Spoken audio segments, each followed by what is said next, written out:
You're listening to ThunderQuack Podcast Network.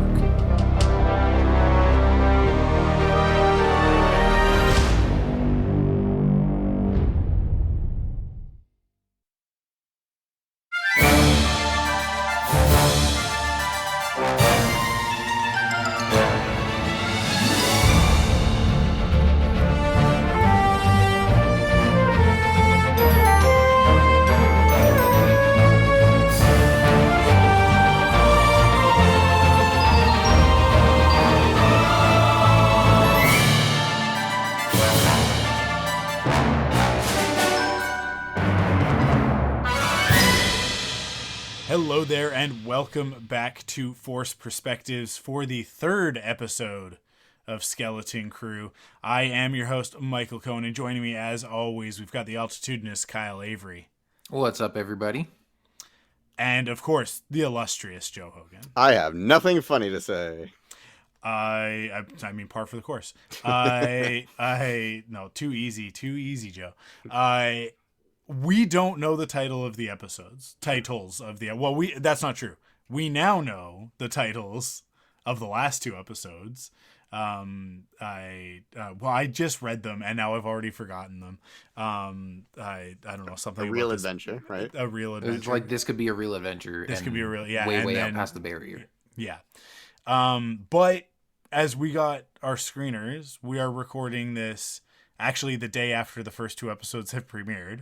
And so we don't know what the title of the third episode is. We won't know until it posts on Disney Plus, which it has now by the time that you guys are listening to this. But in the screener app, it's just, they're all just titled as episode 1, episode 2, episode 3. So, I am glad that they are getting proper titles. Next week's episode, the fourth episode, we'll be recording theoretically after having seen it on Disney Plus, because we don't have screeners past the third one, and I don't think that we're getting them. So I don't think anybody is. Feel bad for us, guys. Yeah. So we'll be back on the schedule with you guys. We won't be so far in advance. Before we get into this episode, I just want to check in with you guys because I'm really curious if you've seen a lot of chatter about this show in your travels on the internet lately, in the last 24 hours, I suppose. I have, and I've been very encouraged that, I haven't seen it a ton of hype or blowing people's socks off or anything, but just people generally enjoying the show and just a lot of positivity, a lot of enthusiasm. Yeah.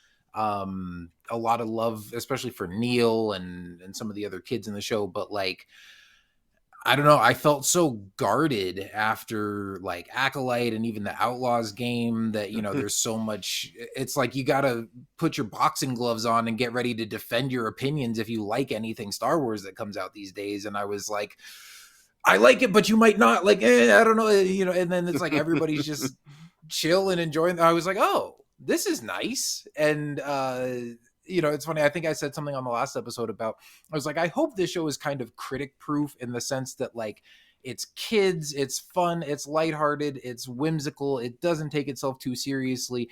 And I think most importantly, you're seeing sort of this fresh take on the Star Wars galaxy through the eyes of these characters who really don't know much about it and have just heard, these stories about the Jedi or whatever, but it's not trying to take these big swings with Luke Skywalker or Ahsoka or Thrawn or, do these big stories that people already kind of have an idea in their mind of how they want it to go. And so it's the show is what it is. It's kids, it's pirates, it's a whimsical adventure. And if that's not what you're here for, go watch something else. But, if you're picking fights over that, what are you doing? So, and yet I was still it's Star Wars fandom on the internet. People are going to find stuff to complain about. And so far I haven't really seen much of that.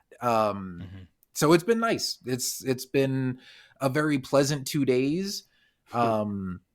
And I watched the show again yesterday when the episodes dropped. I watched it with my wife and her sister, and they really liked it. And I've got a couple friends that texted me and said they really enjoyed it. And even people that, maybe weren't sure if they were going to like it or weren't really looking forward to it, but they gave it a shot and they were like, oh, that was fun. So it's been nice to see that kind of reaction of everybody just kind of getting along and enjoying some fun Star Wars.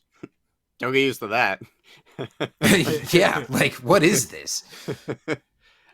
Yeah, Kyle, I've been basically experiencing the exact same thing. I haven't seen too many like people on my social media feed saying it, but I have seen it on, in places like Reddit, and like a couple of my friends have told me, like, one-on-one and in group chats, that the phrase that I keep seeing a lot of is, oh, I liked that more than I expected to. Like, people surprised that they enjoyed it. I guess they were, I don't know, expecting to not enjoy it or not care about it.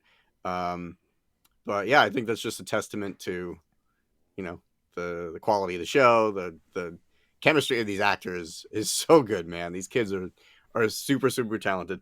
That was really, Mike, I feel like it was you I was talking to about like kids in Star Wars chemistry is such a mixed bag, in my opinion. Like, some really nail it, some, and that's not to say like, oh, you suck as an actor, because like that can be a myriad of reasons why the kid is not hitting the mark.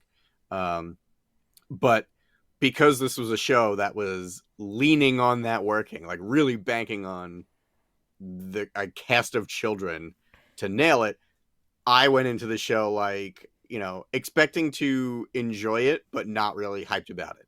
Now I'm hyped for each week. Like, I can't wait to see like the next thing so far for every episode. So I'm pleasantly surprised. It seems like my feed is pleasantly surprised and my friends are pleasantly surprised. So let's hope we keep it moving like that. Let's hope it keeps going that way. Mike, what about you? So the reason why I bring it up is that I really, aside from sort of, the standard cavalcade of individuals that I regularly interact with on the internet, I haven't seen a ton, but that is, I think, by virtue of the fact that I'm no longer on the garbage social media site. I really, like, the only place that I really spend a lot of time at the moment is either on Blue Sky or TikTok. And I haven't seen a ton on TikTok about this. And yeah, Blue Sky, like I said, it's just sort of like the thing is that like not everybody is over there yet. And I spend a lot of that time in my following feed, which is just the people that I follow. So the only people that I'm going to see are the people that I already know that all these people are going to like it. Right. It's very much like my Star Wars echo chamber of like people that are going to have, pretty, positive opinions about most things. So yeah, that said, I mean, like, everybody that I have seen watching it is loving it. I know, yeah, like Crystal is really enjoying it, from what she's watched. So, yeah, like I think that's good. I think that's positive. I haven't gotten the chance to watch it with the kids yet. We were going to tonight, but then they wanted to watch DuckTales. So, I can't argue with that, right? Like, I'm not going to fight with them when they're like, can we watch DuckTales? So I was like, yes, we can watch DuckTales. So we'll get around to it, I'm sure, before we record the next episode. We'll have watched probably these 3 episodes.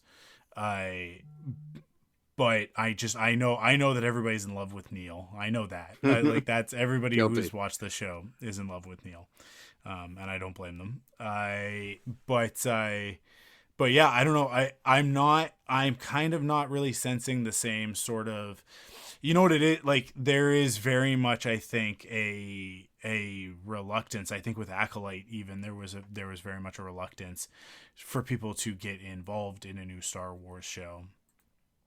And I don't think that they've done a very good job with this one of expressing that this is part of the Mandalorian, right? as much as it's completely disconnected, because it is, we also know it won't be, right? Like by the end of this season, there will be something that ties it into the larger Mandalorian storyline. Otherwise, why have Vane in there, right? Like that's like why put a piece of connective tissue like that directly into it. Honestly, we're talking about the third episode. We're finally at a point where we can talk about it. I'm surprised that those X-wing pilots weren't people that we know.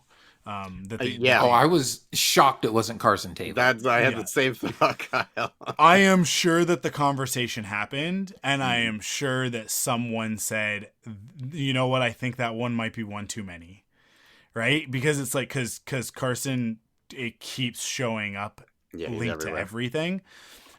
I will also say, likely, he will show up later in the season.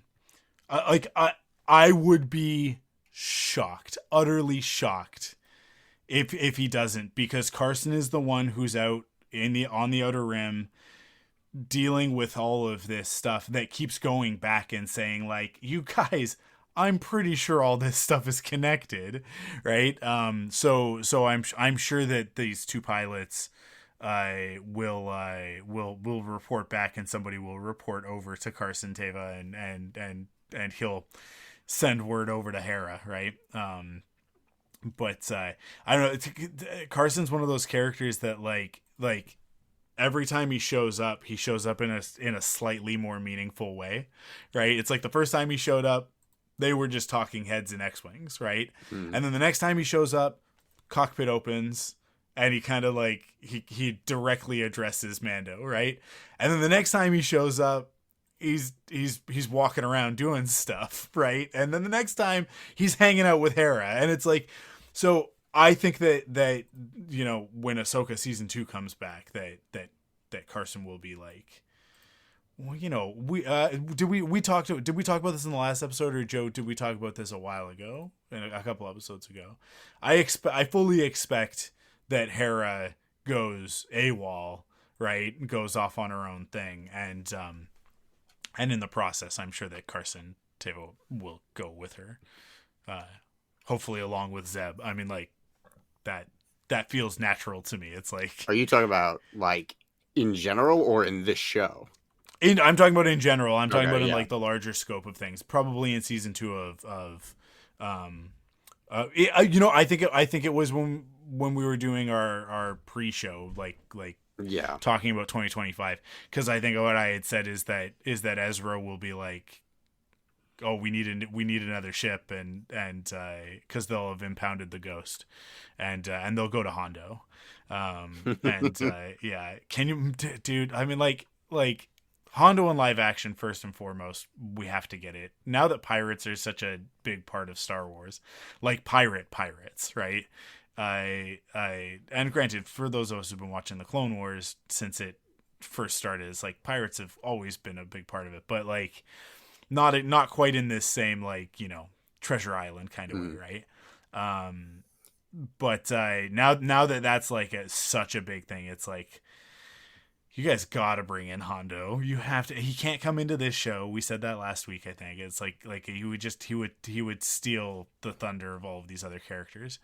But yeah, I think when you've got Hera and Sabine and Ahsoka and Ezra and all of that, it's like you got some pretty heavy hitters on that show, that bringing Hondo in there is not that big of a deal. But can you imagine Carson Teva and Hondo Ohnaka on screen together? Because I can't picture within Star Wars two more like diametrically opposed energies than those two characters. And that to me sounds like a good old time. So I hope that we eventually get to see that come to fruition. But how do we get off on that? We were talking about X-Wings, talk about Carson Teva, expecting and then tie it all back into Hondo. Yeah, so I fully expect to see him like later on in the season. Probably like once whatever chaos happens on At-Aten, and then, you know, like the New Republic is being made aware of it. Yeah. Then, you know, that's when he'll come in and be like, oh, yeah, supposed to be quiet out here. But but I think you started talking about like how like small connections that tie this into the Mandoverse, but how that's like not really important for the general audience. Well, I mean, I think it is. I think it's massively important. I think that they should it is, be but focusing like, on it. I mean, from a marketing standpoint, like I mean that's fair. getting people to watch the show, right? Because Mandalorian has had a fairly consistent audience. I mean, like no matter what you do, you're always going to have diminishing returns. And that's one of the reasons why Disney has done what it's done with Marvel and Star Wars, where it's like everything's a new show. It's a new show. It's a new show. It's a new show. It's like it's been a month since it finished. So if you haven't watched Agatha All Along, you've had an opportunity to get started on it. I'm not going to spoil anything, but I don't think it's even spoilers to say Agatha All Along is absolutely season 2 of WandaVision. Like it is, right? You don't have that many returning characters, but you do have several returning characters, and obviously like Wanda and Vision are not in it, so it makes sense to change the name of the show. But in terms of it being like the continuing serialized story of what happened in WandaVision, it is, right? But when you call it a new show, then you get the season 1 bump again, right? Instead of like coming back and doing like, oh, this is season 2 of it. And I think that's something that they may have learned on Mando, is that like, oh, well, when you say that it's season 2, you get less people, because you get the people who enjoyed season 1 coming back, but you don't get very many new people, because they go, well, then I got to watch season 1. Oh, now it's a commitment, right? And so you get people who don't join in for that until it hits a certain peak, right? Like Stranger Things. Because I think it was season 3 where that one really took off. And when that happened, then everybody has to go back and watch season 1 and 2. And then it happened this past year with The Boys. Because this most recent season of The Boys got huge press in sort of like mainstream stuff. Because of the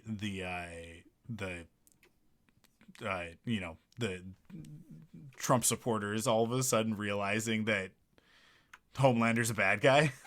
So there were like all of these like mainstream stories about like this show, The Boys, where it's Superman if he was a Trump supporter, basically. And these and all these Trump supporters didn't get the memo until this season, where all of a sudden it turns out that this guy's the bad guy. And it's like, what are you talking about? Have you not been paying? Like literally, that is not a spoiler. That's like episode 1 of the series, where it's like, hey, look at this guy. He looks like Superman, but he is far from, right? But that got like this huge bump to The Boys. All of a sudden, a bunch of people were interested in it. Hate watching because they were Trump supporters and needed to watch the show so that they could know what woke nonsense it was, so that they could tweet about it, right? And then other people going like, oh, this is pissing off Trump supporters, I guess I'll check it out. But it got, like, the series got a massive bump because of that, and people went back and watched season 1 through, was it season 4 this year, or was it season 5? I don't remember, but I don't honestly don't know. I think it was 4. I think it was 4. But that hasn't happened with Mando. It's very much been diminishing returns on that one. Like, I don't think that nearly as many people finished season 3 as watched season 1. And I think that they're like, you're gonna get, you maybe get some looky-loos coming into Skeleton Crew, but man, I think like with the kids being the leads and all over the marketing, Jude Law is a draw for sure, but I don't think that he's as big of a draw as they need for something like this. And so, yeah, I don't know. I'll be very curious to see what the numbers end up being for the show. But that said, you also cannot trust the numbers. Like the metrics are nonsense. We talked about this in the wake of The Acolyte, right? The Nielsen ratings account for people who watch on a TV via a native app, right? So if you are using an older smart TV that doesn't have the apps native to the television, so you're using a Chromecast or a Roku or an Apple TV, you don't count. You don't count towards the ratings.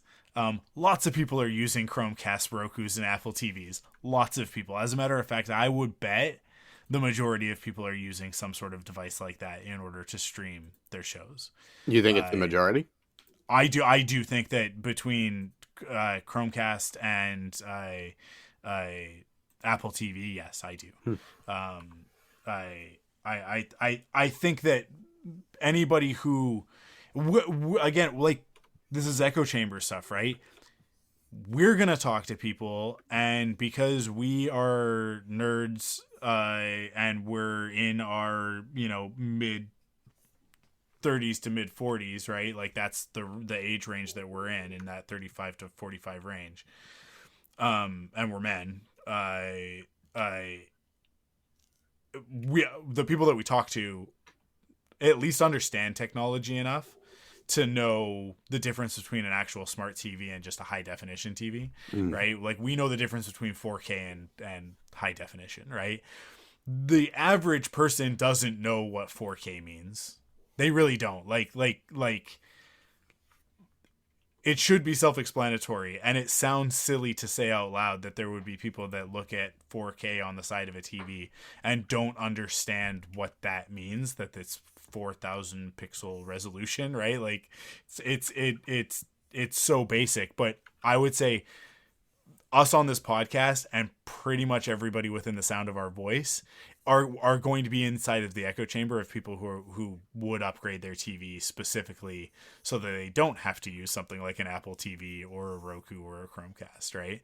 And those are the three biggest ones. There are other ones that people use, like you can get an Amazon Fire Stick. Like, there are a bunch of other ones as well. And if you're using any of those things, you do not count towards ratings. If you're using a PlayStation, which is, I would guess, after Apple TV and Chromecast, the next one, is there are so many people using either their PlayStation or their Xbox as their, basically, like, their media console, right? Like their media center sort of thing.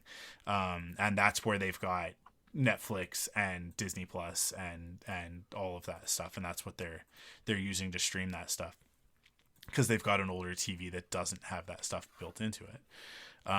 So the numbers are, they're an indicator, but they certainly don't tell the whole story, right? And they tell the story of a specific demographic. So it's, now, I think that demographic are the demographic that you probably want watching these shows, like, right? Whether it's a Marvel show or a Star Wars show or The Boys or whatever, right? Like that demographic that has a nice smart TV that's got Netflix or Disney Plus built in. They're probably pretty smack dab in the center of your demo, but they're not the entirety of it. So to me, it's always a thing of, like, when we look at those numbers, we look at that data, you really have to understand where the data is coming from in order to contextualize it properly.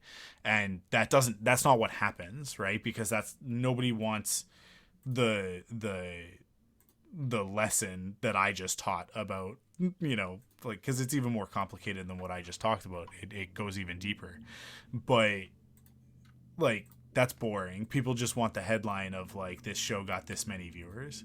This show got more viewers than this other thing, right? But the streamers, the studios, have all obfuscated those numbers in order to control the conversation, right? They do that so that they don't actually have to tell the unions how many people are watching these shows. They don't actually have to tell advertisers how many people are watching these shows. They can kind of just go, like, well, you know what? It's 10% more than the last season of Mandalorian. Like, I can tell you that. And it's like, 10% of what, though? Right? Like you pay attention when you see those headlines, because you'll notice that, like, there's a lot of smoke screen stuff going on there of like they don't want to say the actual number, even though guaranteed Netflix, Disney, Amazon, they have the numbers. They have the exact number of how many times every episode is streamed, the percentage of how much it's been streamed. Like, did they watch through the whole episode? Did they watch through part of the episode? Did they watch it all in one sitting? Did they break it up over the course of a day? Right? Like how many times did they stop? What points did they stop? Should we put commercial breaks in there? Right? They are looking at that data constantly, so they know those numbers, and they would be real numbers, but it's all been considered proprietary. They're just, not to get political in this way, but because we'll get political all the time on this podcast, but this is boring politics. There are many like politicians and stuff that are actually like trying to get legislation passed to require these companies to put the numbers out. And really? well, I mean, like, so if you look at there's an organization called the IAB, which is the Internet Advertising Bureau, I think is what it stands for. Everybody calls it the IAB. If you work in marketing, you know what the IAB is, because the IAB sets the standards for what counts as a view, what counts as an impression versus a unique visitor versus blah blah blah, in order to standardize the way that banner ads and stuff like that are sold on the internet, right? That's what the IAB came into existence to do. They've obviously expanded a great deal, because the internet is not just banner ads now; it's also YouTube advertisements and podcast ads and whatever. Do me a solid. What was it? You said a unique view versus an impression. What is the difference? Yeah, let me just Cliff put Notes my version. professor hat Just on. so I understand what. Yeah. So an impression is any time that we used to say hits, right? Okay. Like, you used to have a hit counter on your website back in the day, like early 90s, right? It's like people would have like the little counter, and it would be like, oh, it's this many hits. A hit is any time the server that your files are hosted on gets a request, right? So if you've got 10 images on your page and somebody loads the page, that's 10 hits, right? Okay. That one load is an impression, right? Okay. Impressions can also be tracked nowadays via scroll. So it's like, did the person actually scroll to see it? Mm-hmm. So is it a true impression, or was it just a page load? Okay. Right? Because there's a difference to distinguish there. And then a unique visitor is, I came to your website 5 times today, right? Your IGN, mm-hmm. right? So I count, even though I came 5 times to view the website, and I may have seen that banner 5 times, I never clicked on it in those 5 times that I was there. And that's important information to have, right? Okay. So you can look at like the impression versus the unique visitor and figure out behavior and stuff like that. So the IAB standardized the way that we track all that stuff. They worked really hard with like Google Analytics and other companies that do tracking and statistics. They have not managed to standardize the streaming platforms. That's like YouTube is fairly standardized, along with sort of like, there are other video platforms. I know that might be surprising to people, but Google doesn't technically have a monopoly. They just effectively have one. But I there was a massive changeover in podcasting, probably now at this point, like more than 10 years ago, but our numbers used to be ridiculous. They used to be insane. Like if I showed you the statistics, which I have from the first sort of 5 years of Frontlines, our episodes were getting like, the numbers were in the like hundreds of thousands, right? Now, we did not have hundreds of thousands of listeners, but they were tracking a bunch of different things as individual downloads, when like, oh, somebody's podcatcher only did a partial download, right? And then it stopped, it dumped the partial download, and then it started the download again. Okay. And it used to count both of those. Okay. So anytime anybody was having any, like, download troubles, and we're talking about, at this point, 16, 17 years ago, the internet was not the same as it is now. It was not as reliable. And so that stuff was very common. And so you would get inflated numbers. Like, those numbers were way inflated. When the IAB came in and standardized it, our download numbers were cut in half overnight across all podcasts, all of our shows. And the purpose of that, it sounds like a bad thing, but the purpose of it was a positive, because at the end of that, you have a real number. You actually know how many people are listening to the podcast, right? You have a pretty good idea. And then advertisers can understand, okay, these audiences of hundreds of thousands of people are actually audiences of tens of thousands. So like, that was like sort of the first piece of like really changing podcasting as an industry, is when that standardization happened. Like I said, there are people out there that are like pushing for legislation that the streamers would also be subject to this sort of scrutiny, so that A, we know what we're paying for as consumers. It's a massive part of it. And B, that advertisers know what they're paying for when they buy advertising slots, because that's becoming more and more prevalent on Amazon and Netflix and Disney Plus and all that. So yeah, the more they push for that stuff, the more that's going to need to be a standard. But I think that the issue right now is not knowing whether it falls under something like the IAB, which is technically an independent organization. It's not government run, versus like, what do you guys have down there? That is it the FTC? No. The FCC? The FCC, yeah, like that controls sort of like radio and television, right? Yeah. Up here it's the CRTC, so in Canada. So I think like that's kind of the argument right now, is like, who is this actually up to? Is this an internet delivery thing? In which case the IAB should step in and do it, but they don't have government authority to do anything. So Disney and Netflix and everybody don't have to listen to them. Or is this the sort of thing that like the FCC and CRTC and whatever other organizations in other countries need to step in and start regulating, right?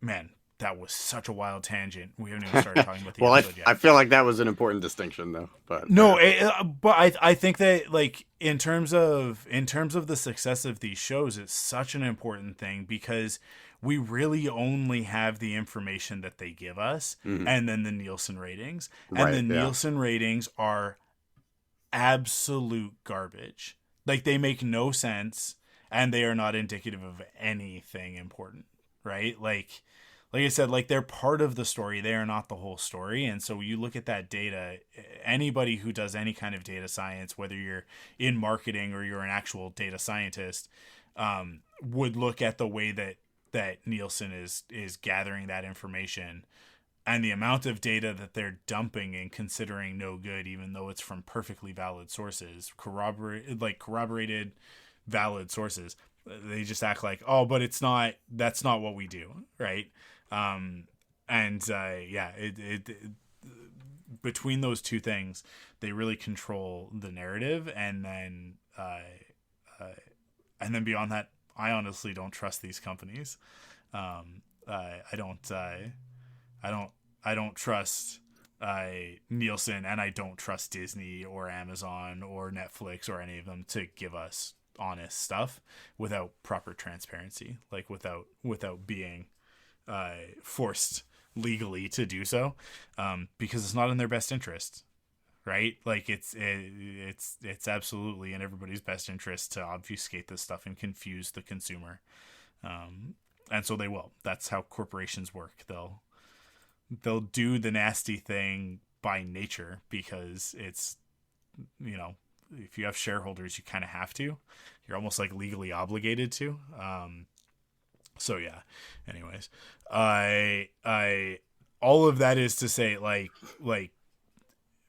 there's really no way to know how many people are watching these shows, other than to sort of keep your ear to the ground and pay attention to the conversation. And my perspective right now is that I don't even think the majority of people know that this show exists, right? Like I don't think that the majority of like average Disney Plus subscribers are fully aware that Skeleton Crew is a new Star Wars show or anything. Even the artwork that's on Disney Plus, I don't know if it's doing a very good job of communicating Star Wars. They've gone very unique with a lot of it, and to me it's like, ooh, people might be like glancing at this and thinking that it's just some new generic sci-fi thing, not realizing, because there's the X-Wings are very small in the poster next to Jude Law's head, very small, and they're the only recognizable thing on that poster. So like a spaceship, hover bikes, blue elephant kid, like these are things that we all recognize instantly as being Star Wars. But again, like it's like the 4K TV comment that I made. It's like we are in such an echo chamber of people who already know this stuff. We're already watching the show. They don't need to advertise it to us. We know about it, whether they want us to or not. We know about it, right? But I don't know. The question will be whether or not like Crystal's stepdad is like, what's that new? Is that new Star Wars show good? If he asks me that question, and then needs to be explained, the titles of all of the other shows and how they're connected. I've had the conversation with him about 6 times. This is the regular viewer. Okay. This is not me being like, oh, this, like Crystal's stepdad doesn't know anything about anything. I mean, he does call the Avengers the Fantastics on a regular basis. So take that for what it's worth. But I do think like his behavior regarding these shows is much closer to the average viewer than ours, right? And I have explained to him multiple times that Book of Boba Fett is essentially season 3 of The Mandalorian, but because they didn't call it The Mandalorian season 3 : Book of Boba Fett, he won't watch it. He won't watch it because it's like, it's a new show. So it's like I think Disney and Marvel have figured, or Lucasfilm and Marvel have think that they figured out this thing of like, oh, if we make it a new show every time, then it, new audience, new this, new that, it's better. It's like with comic books when they constantly go back to number ones, right? Yeah. Oh, like, whoa, we're starting at number 1 again, and then they get a bump, right? Yeah, you get a bump, but then you get an automatic cliff fall off, right? Like it's devastating often. So, I don't know. I don't think that it's working. I think it would be much more successful if all of these shows were actually literally branded as The Mandalorian, Skeleton Crew, right? I know that it's a lot, but it's like Star Wars : The Mandalorian : Skeleton Crew. Would I think be more successful if they carried that branding across. I feel like that would just upset people though. Like, where's the Mandalorian? Where's that guy? I think the problem is that they didn't call it, like Tales from the Outer Rim or something like that, because that's what they should have. Like it should have been like not Tales from. It should have been Once Upon a Time in the Outer Rim, right? Because if they had done that, if they had like positioned it as like, oh, this is like the Wild West, right? And then it was like you have that moniker, and then Mando is under that, Book of Boba Fett is under that, Skeleton Crew is under that. At one point in time, Rangers of the New Republic would have been under that, right? If you have that sort of like umbrella brand over it, I think that would be more successful. They need to do it with Marvel as well, right? Like there's nothing telling people that the new Spider-Man cartoon that's coming is part of the MCU. They've not done a good job of I don't think it is though. That. I think they went back and said, "Oh, it's not Tom Holland anymore. It's not like his origin story anymore." I mean, we'll find out soon when it comes out, right? But like even What If, which is a massive part of the MCU, like some of those characters, versions of those characters showed up in Multiverse of Madness, right? Sam Raimi didn't pay any attention to anything else happening in any of the other movies, even the previous Doctor Strange film or WandaVision. Anyways, I think that there's like a definite opportunity there to be like, hey, heads up, like Echo and Daredevil and Hawkeye are all connected, right?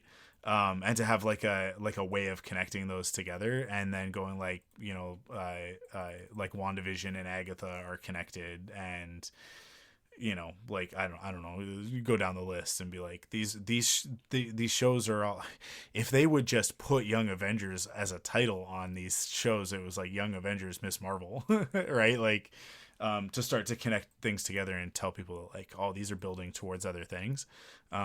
I think that you would get people investing in them a little bit more, and knowing which shows they want to check out, and then going like, oh, I have to watch this and that and that and this and that. They're not doing that. They're making it feel like it's all very a la carte, pick what you want, but that's not what they want you to do, right? Even I don't know, there might even be things from Acolyte that connect into Skeleton Crew, right? Like we might have connective tissue at some point this season, because of the High Republic connection, which we'll now talk about at length in this episode. Now that I've actually seen it, you guys had already seen it and held back a lot when we talked about everything last week. But yeah, I don't know. To me, it's just the strategies are just weird. The strategies are just weird across the board. It's like they want everything to be connected, but then they want to present everything from a marketing perspective as if it's not, and then they get confused when the audience is confused about these things. Because I guarantee you to this day that the majority of people who watched season 1 and 2 of The Mandalorian and tuned into the first episode of season 3 went, what the hell is going on? Yeah, I had neighbors. Right? Who were like, what happened? Why is Grogu back? Because they did not watch Book of Boba Fett, because they had no idea that it was connected to anything. Because they didn't stick around for the post-credits scene, even though we all know that that's part of it. But anyways, let's get into this episode. Let's like actually talk about this episode of Skeleton Crew. Talk about so many things, and it's obnoxious because this is my favorite one so far. This episode was so good, you guys. It was so good. This is not only for me like the best episode of Skeleton Crew thus far, but this is one of my favorite episodes of Star Wars television in like live action that we've gotten. There are so many things that happened in this episode that I absolutely love. But let's start by talking about Jod Wood, which is absolutely a made-up name. I think that we are all in agreement now that it's, well, maybe not entirely, because there might be some truth to some of the things that he's saying and less to some of the other things. But what would be his full name? Is it Silver or is it Silva? So I've seen, this is just based on some things I've seen on people talking about it online, and I'm assuming maybe they got this from the subtitles, is that it's Silvo. Okay. That makes sense. Because it just sounded like Silver to me, Silva. But yeah. Which is funny because, you know, I think on the last episode I mentioned, you know, it being like an homage to Long John Silver in Treasure Island. And I'm like, the fact that they made it Silvo is almost to me more on the nose than if they had just named him Silver. It's like, look how similar this is to Captain Silver. Yeah, so I think his full title would be Crimson Jack Silvo, right? Like that's I'm sure that there's even probably more to that, right? Like he's the, you know, like the scourge of something or other. Not Moldavia, because that's already taken. So that's his pirate name. It's absolutely made up. Crimson Jack Silvo is made up. That's I think that is 100% a lock, not actually his name. Jod Wood sounds made up, but also it's Star Wars. Might be his real name. But I think it's also made up. And if I had to guess, it probably, like, I don't know, has anybody like put the Scrabble pieces out yet and like tried to rearrange it into a recognizable Star Wars name. But my previous theory of him being Talon Card is out the window. Like that is not the case. I still hold out hope that Talon Card shows up at some point with all of these pirates and everything going on.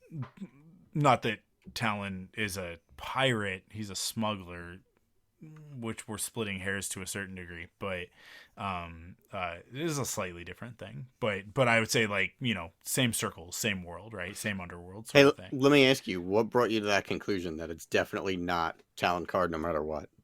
Because Jack is a Padawan. Full stop. There's no doubt in my mind. There's no doubt in my mind he survived the purge. Like that. There are no less than 3 moments in this episode where people say things to him and it actually cuts pretty deep. And then he covers it up with either humor or changing the subject or whatever, right? Like there's there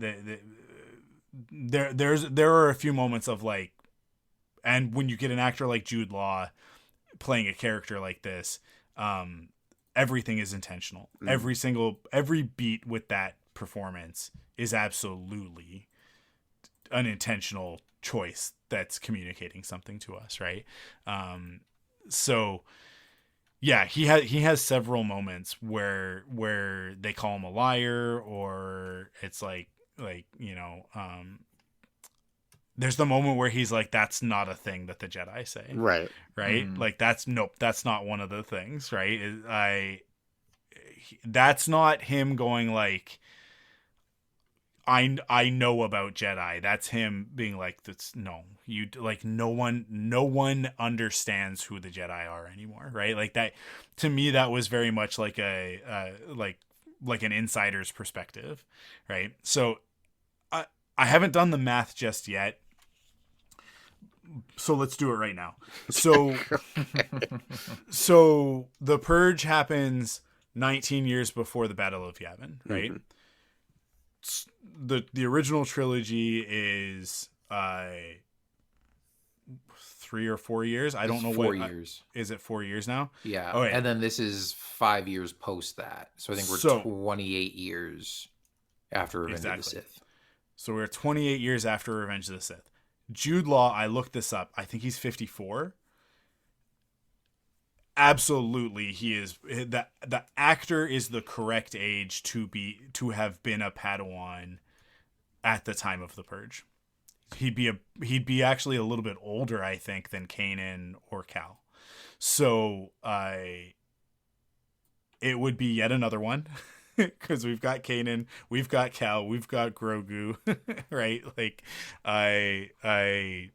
we've got Barriss, we've got, you know, like all of the Inquisitors essentially are Padawans. Not necessarily all of them, but most of them are Padawans that survive the purge in some way or another. Yeah, I said last week the galaxy is lousy with these Padawans that survive the purge. Like Kanan, Jack went deep underground for it. The difference is that Kanan met a pretty girl, and that pretty girl was like, I'm with the rebellion, and he was like, now I am too. Because he met a pretty girl, and then that led him to you know, we're about to let everybody in on the secret, right? Yeah.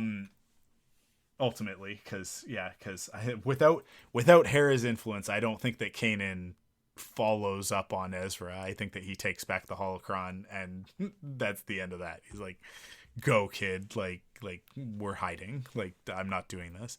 But Hera gives him the hope of like, well, maybe the Jedi could come back. Jod Nanawood did not get the benefit of encountering somebody like Hera. I think that he ended up on a pirate ship.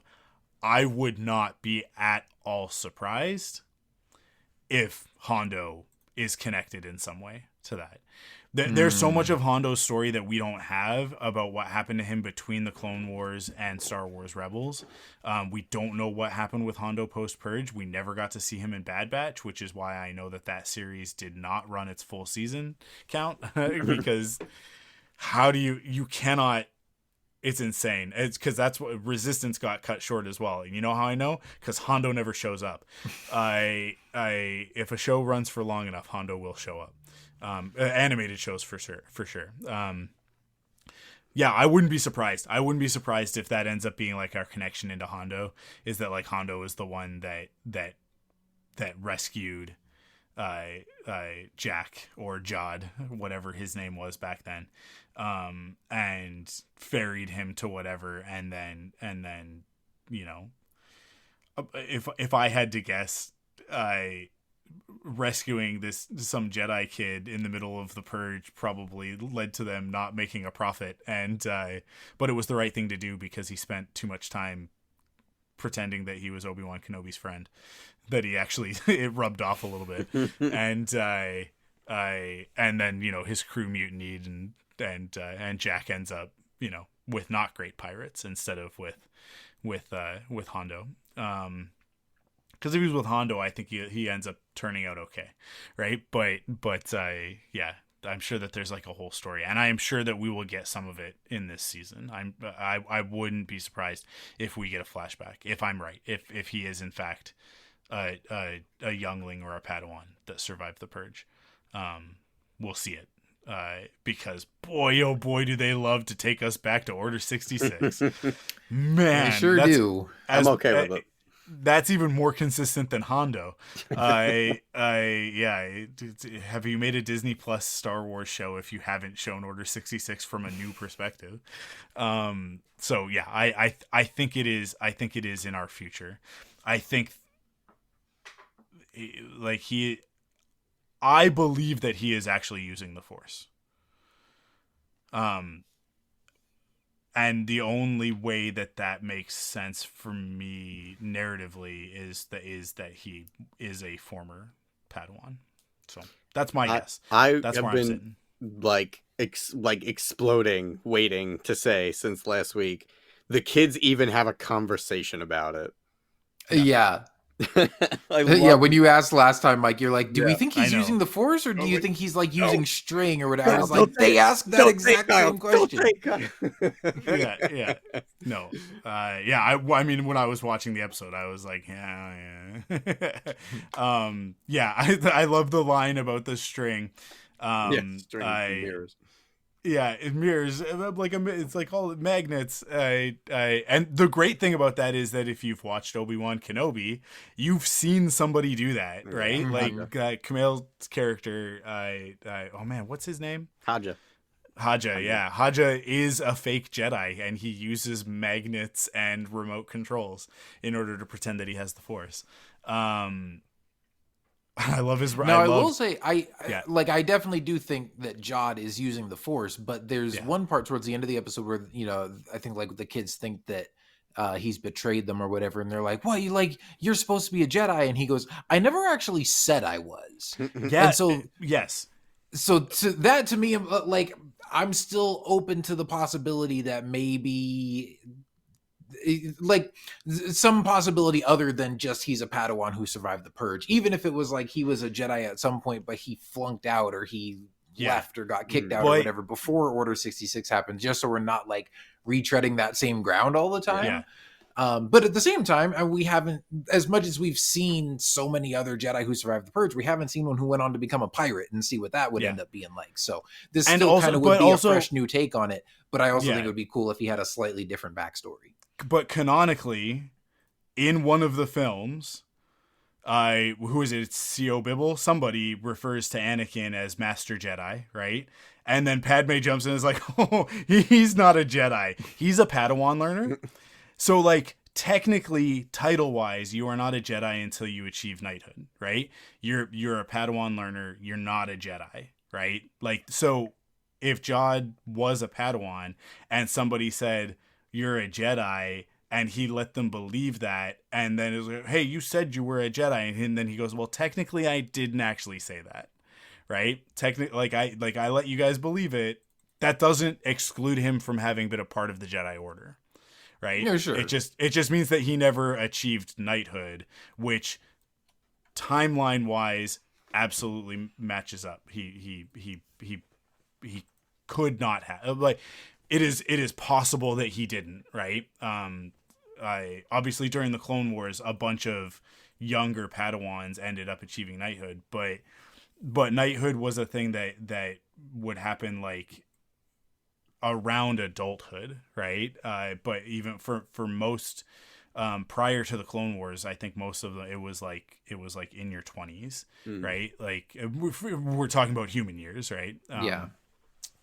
So yeah, like that's one of those things where I look at it and it's like, yeah, because we did the math, right? It's 28 years and if he's in his 50s, right? That I don't know. I guess that is gonna put him in. I don't know. It's we have to get more information obviously before we can draw any deep conclusions. But yeah, I'm leaning towards that. That he's. It would be fresh for them to do it that he is actually like that he did pass the trials or something like that, or that he flunked out. We could get a canon mention of the Agricor, right? Like that they could do that because that's kind of been wiped out since the old stuff has been made legends. They I don't think that anything has mentioned that there is a path out of the Jedi, right? Like that if you aren't chosen as a Padawan, that there's an alternative. There's another place for you to go. I think there is some mention in that Padawan book. I can't remember what it was, but I remember them not mentioning the Agricor. Which Padawan book? There's literally Star Wars Padawan with like it's just young Obi-Wan's face on the cover. Yeah, but that's Legends though, isn't it? That Disney? No, it's a newer one. Is that a Disney one? Okay. Yeah. Okay, yeah, because that's always kind of been part of Obi-Wan's origin story, right? Is because the Agricor stuff I think originally came up in the young adult Obi-Wan novels, right? The ones that came out after Phantom Menace that like tell his backstory and give him a girlfriend and all of that stuff. Yeah. And then they did it again with Anakin, and it almost like repeats it because it's another blonde girl Jedi that he kind of has like a thing. Anyways, if I recall correctly, but anyways, I just going back to the scene where they're all arguing about whether or not he's a Jedi, because it's my favorite scene in the episode. As they're having that argument, I don't know if everybody noticed this. I'm sure that we all did, but I don't know if everybody watching is going to notice this. So maybe go back and rewatch the episode, or at least this scene, if you didn't. As they're having that conversation from the beginning of it, if you look in the background, Jack is escaping with SM-33, right? Because we kind of cut from him getting out, like getting SM-33 out of there, and then we cut to the kids having this argument. And you watch, and it's like there's just like those weird like bubble ferry boat things, and they're all just kind of like careening across like blaster bolts, going back and forth and whatever, and utter chaos in the background. And that's like the John Watts charm that I was looking for. That's very much akin to a lot of the stuff that we get in those Spider-Man movies of his, where there's like pay attention to the backgrounds. Pay attention to the backgrounds in those movies. There's a lot going on all the time in those Spider-Man movies. A lot of like really, especially anytime that all of like the teenagers are like his classmates, like all of Peter's classmates, like watch the background, and like if Flash is not one of the characters talking, he's in the background doing something with somebody else.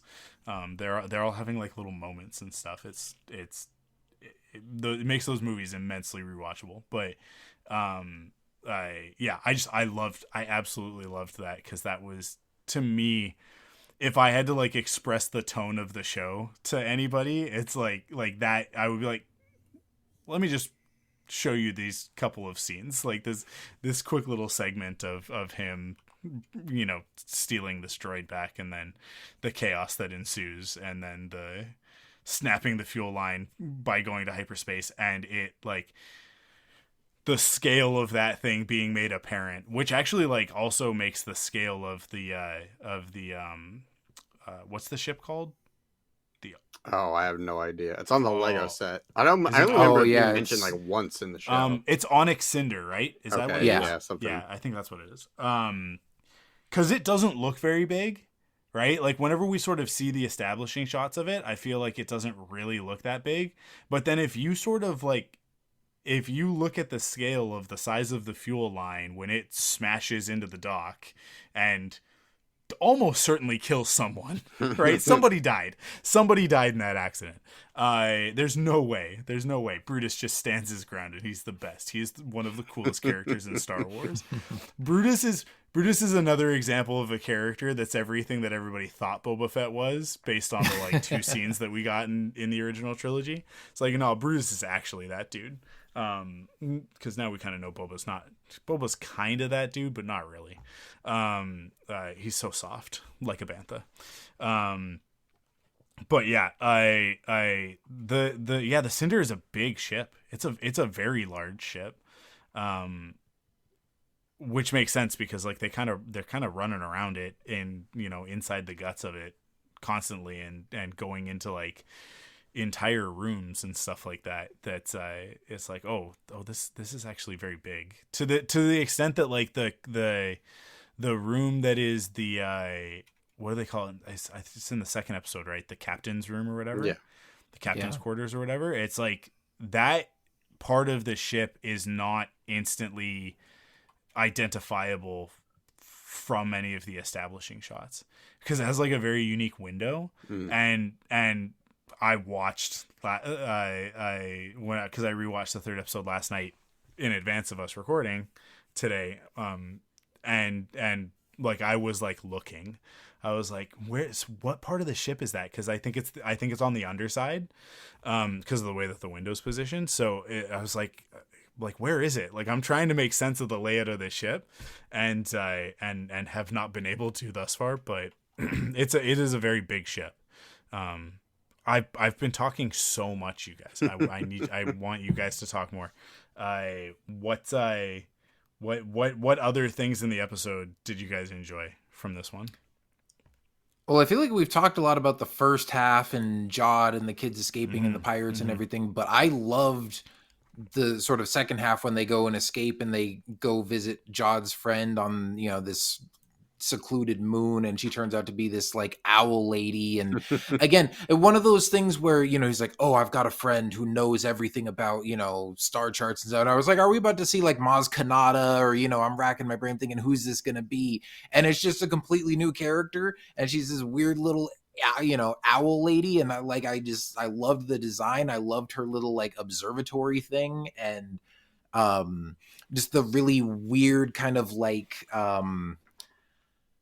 I don't know, almost like Twilight Zone-y, like sort of more sort of standard, like serialized, like cheesy sci-fi kind of music that was all like, woo, as they're like, going over these ancient maps, and she's talking about, trying to find, their home planet and stuff. Like, it was just so cool. Like, again, the sort of campy sci-fi vibes mixed with the pirate adventure vibes, all in sort of a recognizable Star Wars package. Like, I don't know. I just love that stuff. And, anything detailing, ancient maps from the old Republic and these hidden worlds and ancient mysteries of what happened to them and stuff like that stuff is all my jam. I love that kind of stuff in any type of story. So, just really cool to get, some more nuggets about like this mystery of Ad-Atten and what is this, mysterious planet that to these kids is so mundane. And our parents are all accountants and we were just there, why can't we just go back? And everybody's like, because we don't know where that is, and it's this like mysterious legendary planet that doesn't exist, and now we know it's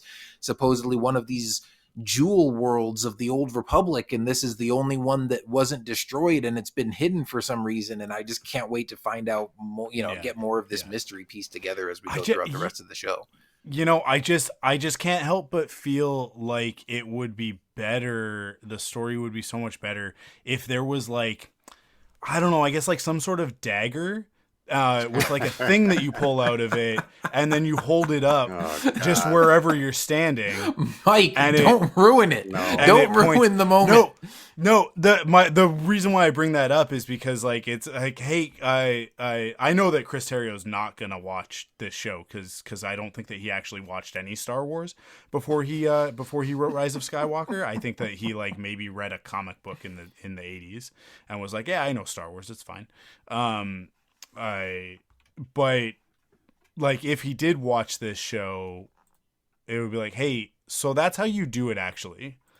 Like that's because what the character's name is Kim, the owl, the cat owl creature.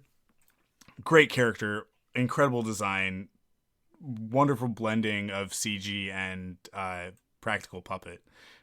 So cool how they did that. I really hope we get like a behind this, like a Disney gallery for this show because I want to see how they pulled off all of this stuff. But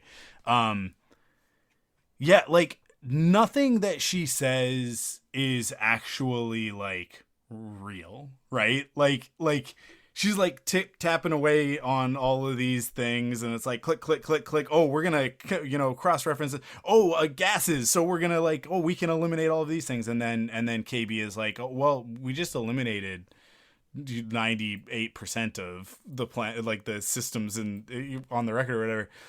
And it's like, it's all gobbledygook, right? It's the same as like, oh, well, guys, we gotta purge the exhaust in the dilithium chamber in order to double the output so that we can get the port nacelle to get back online. Like it's Star Trek garbage, right?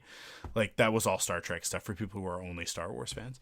And every episode of Next Generation, they will say something that's like, you know, if you just pull that panel off, we can rewire the blah blah blah blah blah blah, and then we can do that. And it's like, that doesn't make any sense. Like it's not that it doesn't make any sense, but it's like there's nothing real behind anything that you just said. And it's the same thing with everything that she says about about like trying to find Ad-Aden. And it's like, oh, well, what's that logo on your bag? And then she starts like pulling stuff off of the logo and it's like, oh, these are something or other numerals that haven't been used in 10,000 years. It's like, how is that helping you know where this planet is, right? But whatever it like, it's enough to show that the character knows something that nobody else knows, right? And that's the point. Like, that's how that's supposed to work, is that it's like within the universe, there are clues that point towards the answer.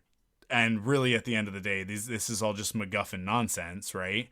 But it's at least written into a character that exists in the story that can like then move the plot forward, as opposed to just like just give her a dagger that just for some reason lines up with the wreckage of the Death Star and points directly to the thing. And before anybody comes at me with any bullshit from that book, I don't care. The book was written after the fact in order to justify the bad writing in the movie. That's not how we do it, guys. That's not how we do it. And I know that I'm always saying great Star Wars makes other Star Wars better.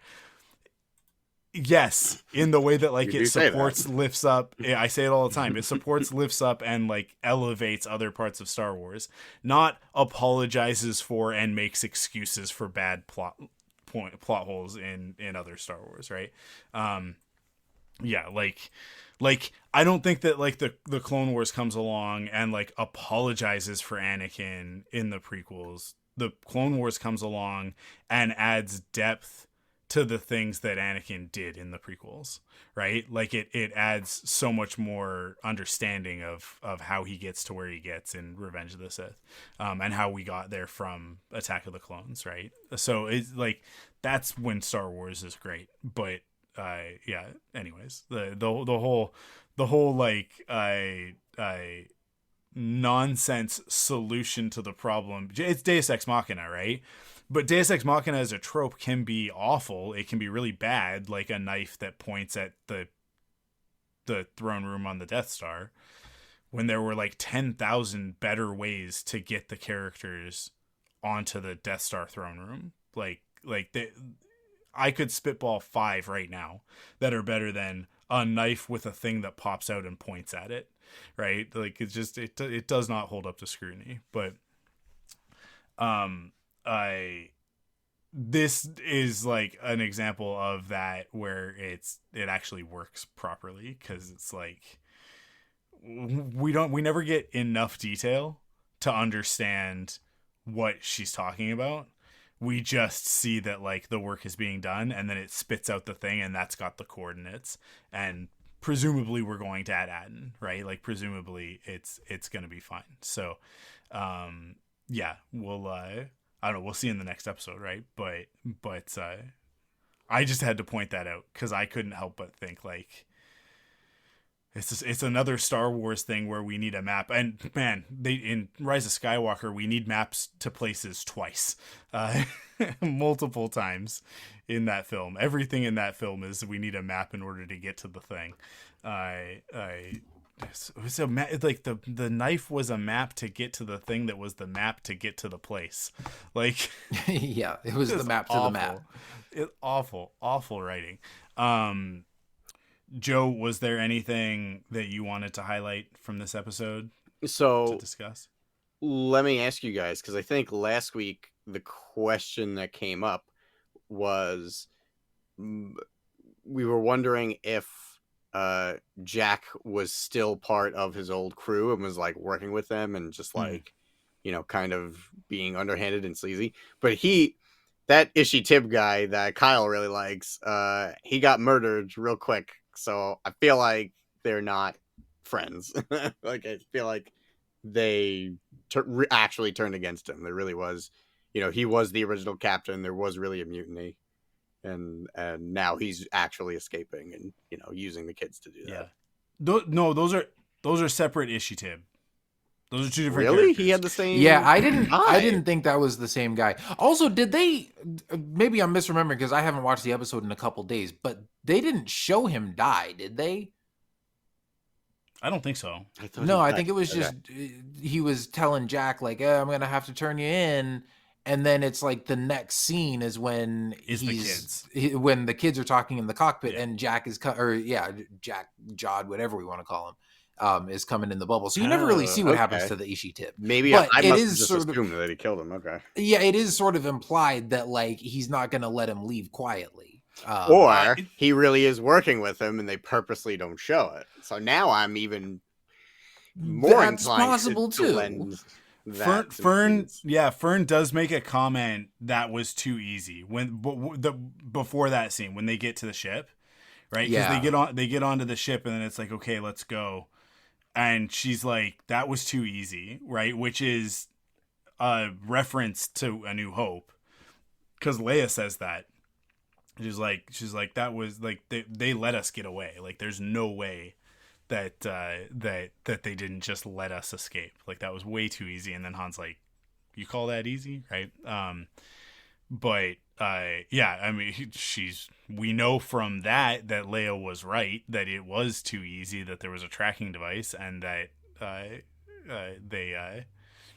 they were tracking the Falcon to Yavin. But with this one, it's less clear to me because Jack like demolishes a massive part of the spaceport, right? Like, he damages so many ships, and like I said, there's no way someone's not dead with that cable snapping back and like destroying an entire dock, sort of thing. But it is, I don't know. The Ishi Tib that's in this episode, so not the one that is getting the cybernetic eye in the previous one. But didn't he have a cybernetic eye? Like, am I crazy? I think you might be crazy. I could have sworn he had it. I don't remember seeing it. It's hard to tell. I mean, it's kind of dark. What I will say is that he is voiced by Alfred Molina. So that's funny. That to me is like, I don't think that's the last we'll see of that character. I think that character is coming back. Okay. So yeah, I don't know. I don't know. I don't know if Jack has sort of had a plan the entire time, and was just waiting for an opportunity or whatever. If it's a put on or what have you, I do think he is at odds with Brutus. I don't think that the two of them are working together at this point, but I'm wondering if he's not working with some of the pirates, right? If there aren't some that are still loyal to him that don't like Brutus because Brutus is not. Why else have that Ishitib make the whole speech about like, oh, you were the best skipper that we had, not like Brutus. He's too much, sort of thing, right? Because the implication there is like, he's like a real pirate, and like we just kind of want to chill, and you were like a super chill pirate captain, and like, yeah, we didn't make a lot of money, but like we had fun, right? So it was a lot less of this like hard work stuff that he's making us do. So yeah, I don't know if there will be like a pirate schism at some point. The other thing is that I mentioned the character last week, that talks to the girls, from that one like very sort of scuzzy looking bar, right? That character has a name, and I can't remember what it is off the top of my head right now, but that character has a name, and I think she's credited in more than just that episode. So I also anticipate that character coming back. I think we're gonna see a whole bunch of these characters come back, and I think that we're going to end up very much with like a Pirates of the Caribbean scenario where we've got Jack and his crew along with the kids on the Onyx Cinder, which like it's Onyx is another word for black, guys. Black Pearl, like Blackbeard. He's Crimson Jack Silvo. Like it's just like there's so many things that are just pointing us in like this direction, and so I think that there are going to be like good pirates, and then there's going to be like Brutus and Vane and that weird crab looking dude. That are like the bad pirates, right? That we don't like and that are actually dangerous, and that we're gonna have a battle between these two factions of pirates, and we'll have one to cheer for, and then Hondo will show up, and he'll be like, "You could be a pirate Jedi." Yeah.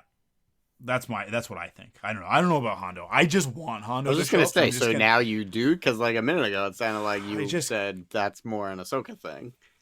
I just like Hondo a lot. I just like Hondo doesn't? a lot. He already has a live action design from right Galaxy's Edge. Yeah. I just think. I mean, we'll see where the story goes. But I think I agree with what you said earlier, Mike. That I think bringing Hondo into the story now would kind of detract from like all the big players they've already set up. I don't really think Hondo's going to show up. I think if there was a time to introduce Hondo in this show, it would have been him running the port and Brutus be still kind of like leading this band of, still have Brutus be like the main antagonist, like him and his crew are sort of pushing in on the turf or whatever. But Hondo is like the guy that rules the joint, and he's just kind of sitting back, chilling, like watching all this play out. But yeah, I don't necessarily expect him to show up at this point. But like you said, I think just the fact that we're getting more into this space pirate side of Star Wars, and we have other shows going where they're introducing other live action versions of animated characters, it's like he's got to show up in one of these connected shows at some point. It's ridiculous to me that he has not shown up yet, especially because, like you said, Joe, we have a live action design for him at Galaxy's Edge, and we also have it established. There are a lot of things in this era of Star Wars that they stay away from for two reasons. It's either too closely connected to the original trilogy or other saga characters, right? And so like we're not going to touch that, right? We can show C-3PO because that's easy, right? But we're not going to actually have Leia on screen. We're not actually going to have, Han on screen. We've done Luke a couple of times, and it's at great expense and rather controversial. So, like, I think like they sort of shy away from that. And then the other one is like, well, we haven't really expressed where or when that character is. Hondo is not one. He's not either of those instances. We know that Hondo is around at this point in time because he survives until the sequel era. So anything in this era, like he can absolutely show up, and it's not a big deal. And you know, you're not giving anything away or ruining anything, I don't think, by having that character show up. But I don't know. I think the Jim Cummings aspect of it is what holds it up, is that they're really reluctant to get an actor in there to play Hondo that isn't Jim Cummings, but they're not going to put Jim Cummings on screen, which I think is one of those like just stupid things that Hollywood does, where it's like, he's a voice actor. He's not an on-screen actor. And it's like, well, he's an actor that does voice work primarily. And yes, they're different disciplines, but I guarantee you that if you put that makeup on Jim Cummings and you let him step into that role, that he'd deliver something worthwhile, right? But you can also just do what they did with Darth Maul in Solo, and you can have one actor standing there opening his mouth and then another actor doing the voice. Cad Bane was the face was the puppet, right? It was I can't say the word, pyro or something. Was that animatronic? Animatronic. Yeah, I think so. So like, and Hondo would not need to be animatronic, but would definitely need to be a heavy amount of makeup. Sure. Right. And so, you're gonna get away with a lot. You're gonna get away with a lot there with that, and also, like, I don't know, just give him a face mask for part of it. Like, if Hondo puts a bandana around his mouth in order to talk, like, nobody's gonna question that Hondo the pirate has a bandana over his face, right? Like, it's fine. There's a million ways that you can solve that problem. So, you can even give him like a cool helmet. I mean, he has a cool helmet, but like, you give him a new cool helmet that he loses, and then he has to go back to his old cool helmet, which isn't even the same cool helmet that he had in the cartoons, but because he has a different one in Clone Wars than he has in Star Wars Rebels. Hondo has the most outfit changes of any character in the animated stuff. More than Padme. Yeah. The thing is that, like, when Hondo does show up in something, it needs to include. This is me just setting myself up for disappointment, but it needs to include, Dave, if you're listening. I know you're listening. Come on, this is another freebie. You've already thought about this. Like, I know Dave Filoni well enough to know that he's already thought about this. When Hondo shows up, we need an origin story for his new jacket, right? Because he's got the coat, and it's such a great coat in the Clone Wars, and then he shows up in Rebels, and they were like, we don't want to pay for the fabric simulation on the coat. Get rid of the coat. And so he doesn't have a coat in Rebels, but then he's got an amazing coat at Galaxy's Edge. So clearly there's a story there about like how he got that coat. And we did see already in Skeleton Crew, Jack going through all of the stuff on the ship and finding himself a coat from one of these dead pirates. So, you know, like, there could be another coat, an even nicer coat. But anyways, no, Hondo's not going to show up. We keep talking about Hondo. We've talked about Hondo more than anything else on this episode, I think. Hondo and ratings, and yet there's so much in the episode that we could have talked about. But, yeah, I don't know. I think I've covered everything that I wanted to talk about in this one. We didn't really talk very much about the parents, because we do cut back to Ad-Atten. I guess the only other thing that I'll add, we don't need to discuss it too much unless you guys have other stuff to say. I don't think there is a supervisor or whatever that title. That's what they called them, right? The what was it? Yeah, it's either the supervisor or the overseer. Yeah. Or something, but it might be the overseer supervisor. was Fallout, so I don't think that's what they used. I think it was. Oh, okay, yeah, that's probably what I'm thinking of.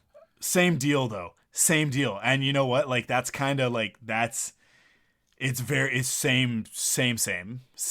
Yeah. Absolutely. I'm getting very authoritarianism vibes on this. Yeah. Like, the more we see of it, the more like uncomfortable I'm getting, where like originally it felt very altruistic, and now it's starting to feel like, I don't know about this place.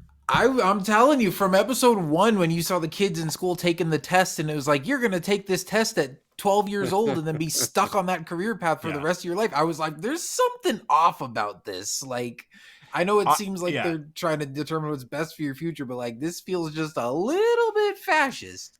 I think At-Atten has been secluded for over 500 years, and that if there was a supervisor, overseer, whatever that title was, if there ever was actually one, they died a long time ago, and the droids are just continuing. And the droids were the only ones with contact to this person at a certain point in time, and so just nobody knows who that person is, and there are just like layers of bureaucracy in this system in order to like keep everybody safe. But it is just like, it's just different shades of authoritarianism, right? So I think like that will be like the big reveal, because she says like, oh, I'm immediately gonna petition to get an audience with the supervisor or whatever to sort this out, and the droid like disregards what she says.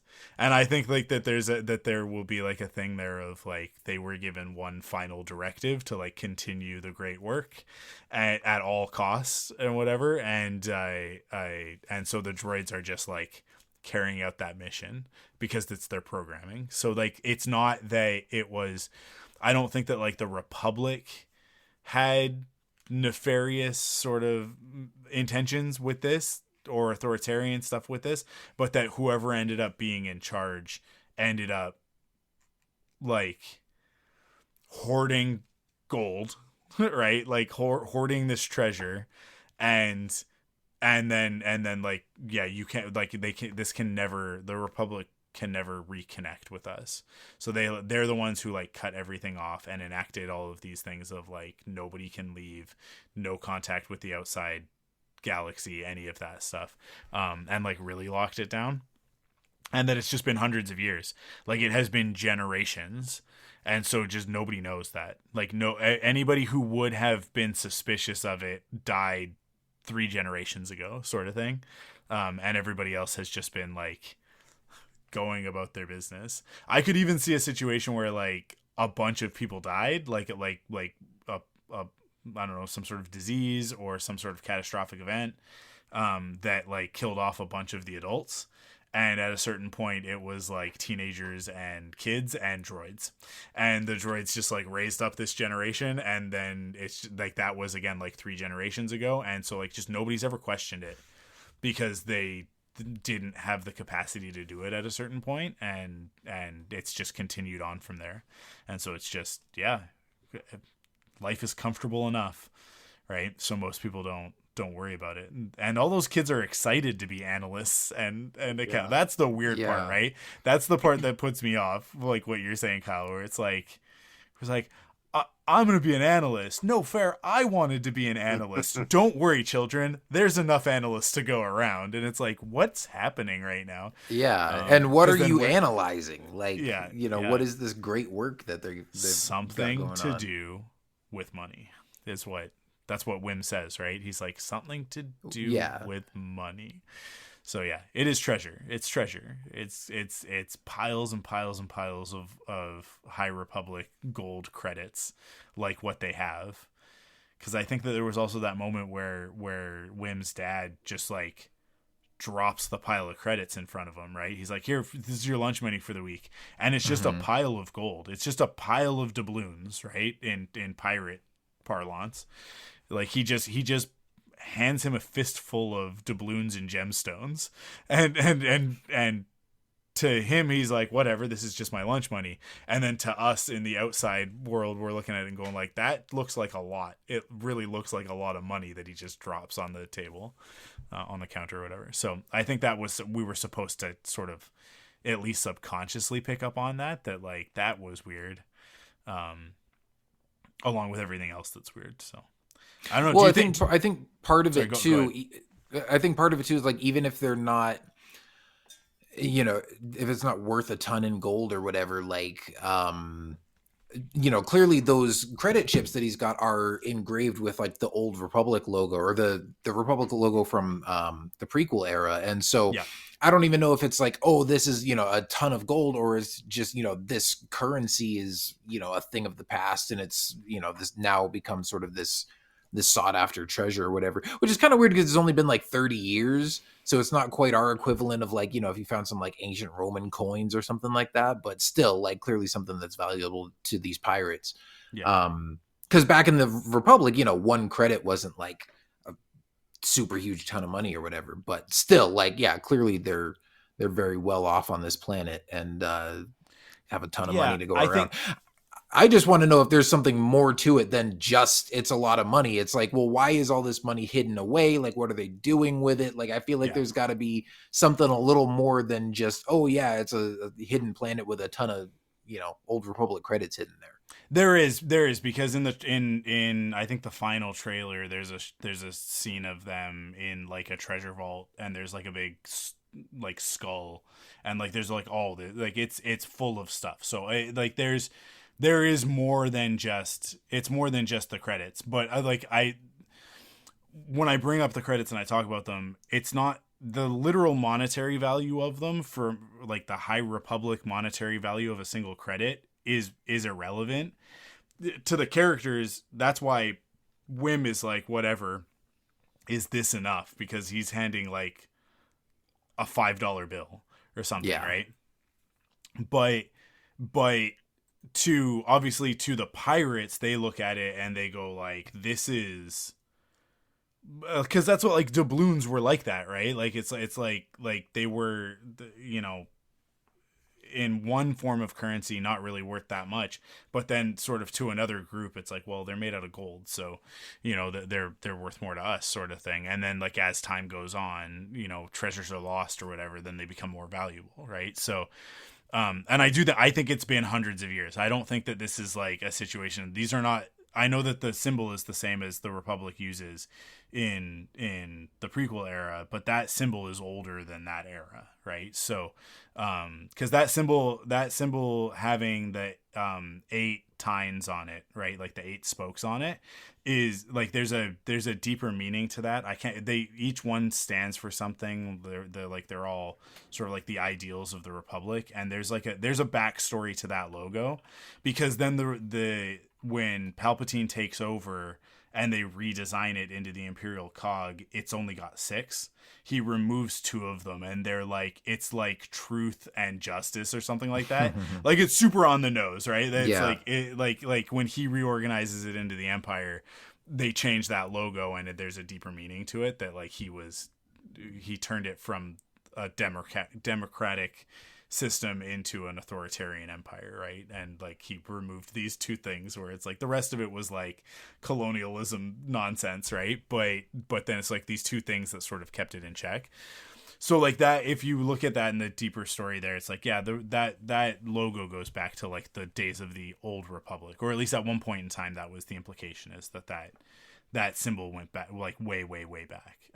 I don't remember in Acolyte if we saw that icon on anything, because there were a lot of new icons floating around. I'd have to like jump into Acolyte and look and see, because we never went to the Senate, right? Like we talked about the Senate a lot on the Acolyte, but we never actually went there. We spent all our time in the Jedi Temple. So I don't know what if there were any Republic logos, or if it was just all like Jedi Order stuff. And all the Jedi Order stuff was very different. Like there were new logos designed for Acolyte. So, but yeah, I don't know. We're going to get answers to all of this. What I was going to ask, and just to wrap it up, was do you guys think that we're actually like that? Like they jump to hyperspace at the end. Do you think it's that simple? Like we will be back on Ad-Aten in the next episode? No. No way. Yeah. No, I don't think so. Because I mean, so Kim was like, kind of crunching the numbers and narrowing down the coordinates, and then was like, oh, I got it. And then, Jod took it from her, and they ran out in a hurry because she called the New Republic X-Wings and stuff. But like it never really felt definitive enough to me that like, oh, you actually got the exact location. Yeah. But also, I mean, it maybe halfway through the season we get back to Ad-Aten, and then the rest of it is defending it from pirates, or some bigger mystery that's opened up with them finding out what it is that's there, or something like that. But I imagine we'll probably have another pit stop or two along the way. But I hate to break it to you, and I don't want to call you out for being bad at math. The next episode is halfway through the season. No, that's what I'm saying. Like, right, okay. yeah. No, I'm saying it's possible through. that next episode we could get to Ad-Atten, and then the second half of the season just takes place there. Yeah, it's funny. It's funny to think though that the second time we sit down to watch the show, we'll already be halfway through the season. Yeah. But yeah, and how quick it goes. That's one of the funny things when they do the 2-episode premieres, right? Is that it's like it tends to speed up that first half, and then the back half is like very slow. Not very slow, but like more drawn out, I should say. I have a question, because we moved on from the great work stuff before I could articulate what my feelings were in the beat. Like, I wasn't even there yet, but it kind of came back to me. Is it possible that there is any type of connection with Ad-Atten and the First Order? Because I feel like these shows love bringing in the sequel trilogy connection too. Like, I don't necessarily think this is the origin of the First Order. I also don't know if there's any canon origin already for the First Order. There's a lot. Okay. So they'd have to do a lot of juggling in order to connect this in. Okay. Because Hux, there's a whole lineage of characters. Right. Yeah. I know ends his dad with is in Hux. the Empire. Yeah. That go well. I mean, it goes back even further than that, right? Because Star Wars Rebels, there's an episode in the first season about the kid who, when Ezra goes to the academy, he goes to the Imperial Academy to infiltrate it, and he meets that other kid who's there because his sister went missing. That is our as far as I know, I don't think there's anything that goes back chronologically further than that. There might be some mentions of things, but there's no actual stories that go back further than that. But that kid goes off and has a continuing story in a series of novels, of junior novels. Okay. And those junior novels involve Hux's grandfather. Oh, okay. Yeah, so Hux's grandfather is in those stories and was part of the Republic during the Grand Army of the Republic during the Clone Wars. So but his ideas of the reconditioning and stuff like that started back then. Okay. So it's all connected into that. And then there are other stories of the first couple of times that they did it, of the first few planets where they kidnap children and recondition them to become stormtroopers or whatever. I don't think that there are any direct stories, but I'm pretty sure that there are within the comics or some of the other novels and stuff, there are some mentions of when the First Order started doing this. I think maybe even in Star Wars Resistance there's a thing where somebody says something and nobody really knows what's going on, but we as the audience can infer, oh, that's the First Order kidnapping children, right? That was it might even be the two kids that have the Force that are Force sensitive, because they're these two kids that they pick up. It's been so long since I watched Resistance, and I've purged most of that from my memory, but to make room for more interesting stuff. But I think there might be something connected in there. I remember there being something in Star Wars Resistance where it was because there was a lot of a major thread through that series was that the galaxy was sort of ignoring all of these different things that were going on. It's a thread that's been picked up in the Mandalorian era with Carson, right? Yeah. Is that he's this character that's going hold up, these pirates over here and these bounty hunters over here and whatever's going on Mandalore with this Imperial remnant, this is all connected into something bigger, right? And we've talked about it a million times. The bigger thing is Project Necromancer, right? But that Thrawn is going to be a distraction from that, and then they're going to go, oh, we dealt with it, right? And then the First Order is going to be able to crop up as a result of that. So yeah, I I'm not ruling it out. Mm. I don't think that it'll be directly connected in that way. I wouldn't be surprised if Atten and the treasure there Yeah, the ends up money. being something that like that ends up in the hands of Right. Thrawn, and that and by virtue of that, when Pelion flees from the final battle that Thrawn dies in, it'll be like on a Star Destroyer full of this treasure and all of the other treasures that they've taken, and it'll be like he'll be like heading for Exegol or something, right? And it'll be like that will be like the war chest that the First Order uses to in order to pay for all of these Star Destroyers and everything, all of that stuff that's going on in the Last Jedi that they refer to of like them buying ships from whoever or whatever. Yeah, that was kind of I mean, I had a similar thought, Joe, when, especially just first time watching it, hearing them. Well, once you realize that, you know, things aren't as they seem on AT-AT and they're processing all this money and stuff. Yeah, I was like, is that somehow going to help eventually end up helping fund the First Order? Yeah. I think that's a pretty solid instinct to follow. Is like, that's a because I don't see where else that treasure goes, right? And it would certainly go a little ways into explaining how Palpatine just had an entire fleet of Star Destroyers underground, Right? Like, just chilling. At least he's been paying for a while. Yeah, I mean, I even briefly had the thought of like, you know, what if AT-AT actually is Exegol and we're just seeing a different part of the planet that's this sort of idealistic illusion. I don't think that's the case, but there certainly could be some kind of connection there. And I think the whole mystery of AT-AT is, you know, quickly become like one of my favorite aspects of the show, and just, you know, the main thing that I'm most excited to find out more about over the next episodes. Because I also want to know, like with the Onyx Cinder, if it's this hidden planet, like how did that ship end up buried there? Okay, so was that another crew of pirates that you know found the lost treasure and just crashed, and you know they were never able to claim it, or you know was there a different reason that ship is there? Was it somebody that tried to leave? The founder was the captain. That Smee is so looking for.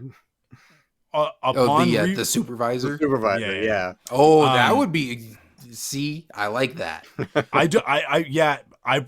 That's entirely possible.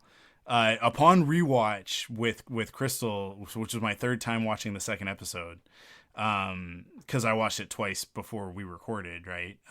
And then watched it again with her. Smee has a couple of moments where, because the first time the kids say AT-AT, he says AT-AT, can't say I've ever heard of any AT-AT, or something like that. It's something along those lines. He repeats it verbatim when Jack says it to him, like because Jack says in the third episode, is it possible, are these kids actually from AT-AT? And he, like, SM-33, he kind of like pauses for a second and kind of like almost like reboots. Like there's sort of like a moment where he has kind of like a hiccup, and then he repeats verbatim, AT-AT, can't say I've ever heard of any AT-AT. Right? He says the exact same thing twice. And if you're not watching those episodes back to back, you're probably gonna miss that. Because he's Ben from Treasure Planet with his memory module taken out. I mean I think that he literally like he does know where AT-AT is, but like 3PO not being able to translate Sith, there's something blocking him. And we're gonna have to go to those little dudes. Babu Frick, is that what that was his name? Yeah. We're gonna have to which hey, we're in luck. I actually know exactly where 3 of those dudes are, and it's connected into the Mandalorian. So if we do need to get SM-33's block taken out, I know where those droid smiths are. Oh, you mean the place where that other pirate guy already invaded? That place where the other pirate guy already invaded. And I mean, it's a little complicated because we got to sort out the Carl Weathers situation, but they got to do that anyways. So, but yeah, That's I don't know. Is what they're gonna is do. it possible that because I don't remember the timeline? Is it possible that Carl Weathers could have made an appearance in the show? This show was filmed so long ago.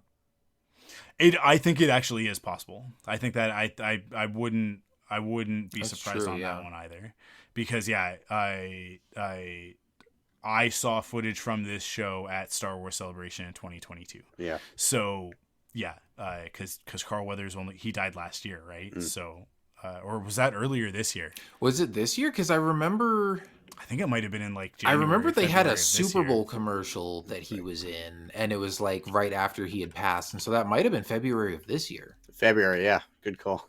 February 2nd. Yeah, because he directed one of the episodes in Mando last season, so Yeah. which would have been filmed after Skeleton Crew. Yeah, that's actually really interesting. Now we start to think about that timeline of production, because Vane shows up in Skeleton Crew, and I think that they might have shot his Skeleton Crew stuff before Mando. Like, that character was likely created for Skeleton Crew and then borrowed for Mando, and then Mando came out first. That's interesting. That's really interesting. That is interesting, because Skeleton Crew was supposed to originally come out around this time last year. Yeah. Right. But that still would have been, several months after Mando, so I would think that they maybe filmed Mando first. But Maybe. I don't know. Maybe. When does the show take place? Is it chronological order? So like Mando season 3 finished and now it's this show? I think that's what we're led to believe at this Okay. point. I don't think that there's anything official that tells us exactly when.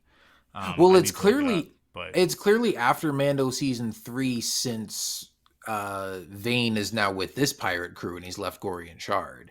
I mean, Yeah, that's true. I mean, I think that is a logical assumption to make, but I also think that the way that Star Wars works, it's not a given. It's not a given. Yeah. This could be before that, and like towards the end of the season, after all of the chaos, we see Gory and Shard show up, and then Vane goes with him, right? Like Yeah.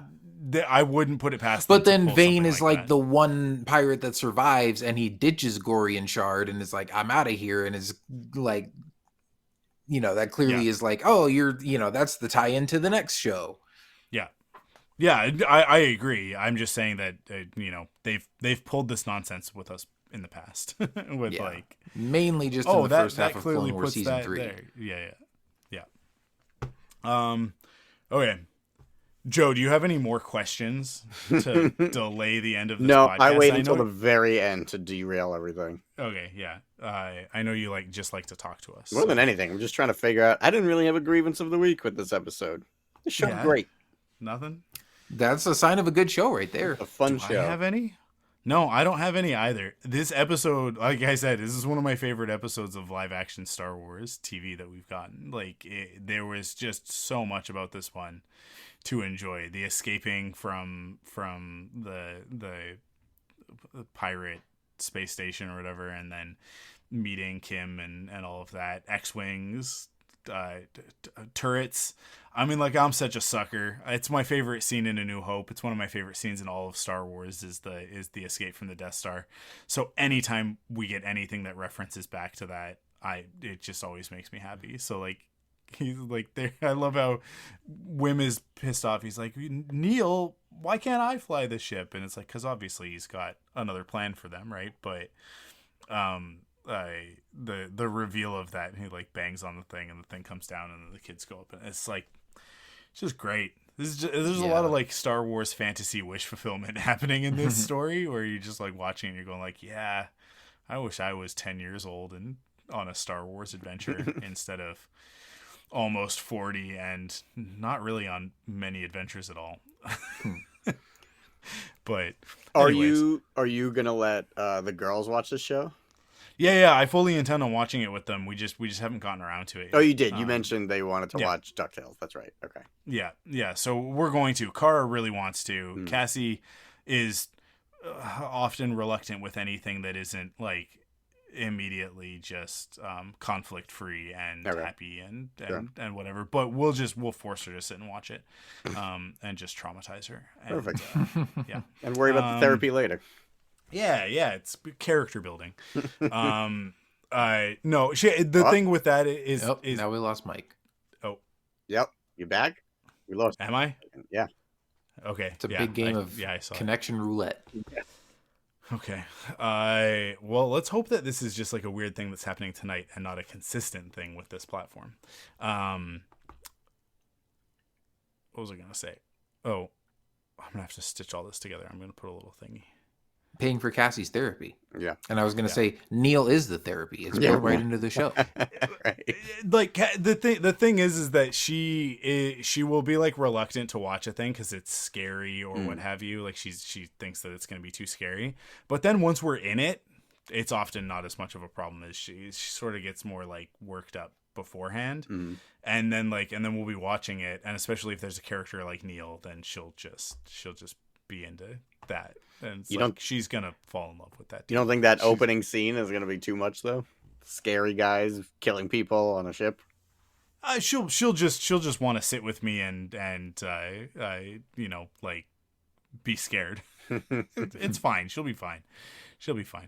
Yeah, we'll manage. I don't know. It's still, it's not quite cartoonish violence, but it is still fantasy, exaggerated violence, and like it's very heightened. She's watched Jurassic Park movies. I think she'll be all right. I know Kara will be totally fine. She's never really been fazed by much of anything. So, and she's 8 now, so she's in the key demo, right? So, it's perfect timing for her. But, cool. Well, I mean, hopefully by the time that we record again, in a couple of weeks, I'll have watched these episodes with them and I can report back. Cool. Maybe I'll even get them to report back themselves. We can hear from the target demo firsthand what she thinks. Did you guys ever do the Young Jedi Adventure episodes? I don't know if I caught them. Yeah, we did. Okay, cool. It was the Patreon exclusive. So cool. Cassie is on that for a brief couple of minutes and then she goes, "Can I go now?" And it's like, "Yeah, you can leave." And then Cara and I continue to talk. But Cassie, I agree. Every episode, you need me here for this. All right, I'm gonna go. But then you're the one who's like, "One more question." Yeah, I'm gonna ask the question, not stay for the answer. Yeah. On that note, thank you guys for hanging out. Kyle, I hope that we that we get you back for the rest of the season. I know we're sort of like up in the air on that, but it's been good. To have somebody to Joe just like goes, "Huh, I didn't even think about that." Cool, and then we okay. just move on to the next thing. But it's like, it's nice to have somebody like challenge me every once in a while, and be like, "I actually think it's going to be this," so that I can then go, "I think you're wrong," and then we'll see. And then every once in a while, I get Joe to back me up. That's right. Yeah. I think we need a scoreboard for all of our predictions. So somebody who's listening, I'm gonna just call out Tim Dipple and say, "Hey man, you gotta like write down all of the stuff that I've said is gonna happen, or that I think will happen or would like to happen, and then all of the stuff that Kyle has said, and then you can just draw like a dumb looking face for Joe because he hasn't contributed anything. I contributed one thing today, that the leader guy is the old captain of the found ship. Yeah. Okay. That okay. one's mine. True. Okay, that one belongs to Joe. No, Joe wants Delta Squad to come rescue the kids from the pirates. No, I want to find out that Darth Revan is still alive and controlling At-At, and Mike wants them to throw Chris Terrio out the airlock, and we'll see who's right. I specifically want Hondo to do it. Right? There we go. It has to be Hondo. And then he takes his jacket. He's like, "That's a nice jacket," and he takes it off him and pushes him out the airlock. Perfect. Oh my God, what a great Star Wars moment that would be. Thank you, everybody, for hanging out, and I hope everybody else is enjoying Skeleton Crew as much as we are, because I know that like this little round table that we got going, we all love this show. So I hope everybody else is loving it as much as we are. And yeah, I can't wait for the next episode, but we have to. It's actually a very long wait for us, but that's okay. It was fun to get to see those first 3 episodes early, so we're not complaining. It's just the reality of it. But we'll be back. As you guys are listening to this, we'll be back next week to talk about the 4th episode of Skeleton Crew. So do you have anything to plug? Kyle, you guys just did a new episode of Saga Continues, which is not new by the time that this comes out, but it's fairly yes, but new-ish. we also probably will have another new episode by the time this comes out, because I'm recording with Tim and Paul a couple days from now. We'll be doing our own discussion on the first 2 episodes of Skeleton Crew. Cool. And then Tim, I'm going to need you to listen to that as well, and then make sure that Kyle is consistent and not like changing his predictions to the things that I'm saying on this show. Okay? Because I'm not going to listen to that podcast because I have my own Star Wars podcast. So I don't listen to other Star Wars podcasts. That's not true at all. I listen to a ton of other Star Wars podcasts. No, but Tim, you're the scorekeeper, so you have to do that. Make sure that you're listening to that. Everybody actually should just go listen to the Saga Continues and then report back to me about whether or not Kyle is stealing all of my good ideas and passing them off as his own. I wouldn't worry about that. Listen, I got a good track record. We all know this. I got a good track record. Anything else that you need to plug, Kyle? Anything else you got going on? No, that's it. Saga Continues. We'll be, I don't know if we're going to record for every episode of Skeleton Crew, but we'll be covering that throughout the season. And then cool. I don't know if I'll be back on here for every episode, but I hope to, at least be back with you guys for a few as well, because it's been fun. So yeah, for sure. Yeah, man. Wherever there are Star Wars and pirates, I'll be there to talk about it. So awesome. Joe, what about you? Tell people a thing. I think everything is under NDA still. Okay, well, you got old stuff that was already launched. I mean, like, not even that old. What was the most recent thing that just dropped? My A Legion of Brothers official Star Wars Clone Wars Clone Trooper print just came out from Acme about 2 or 3 weeks ago. Acme Archives direct.com or darkinkart.com. I have a bunch of officially licensed Star Wars and Marvel stuff on there.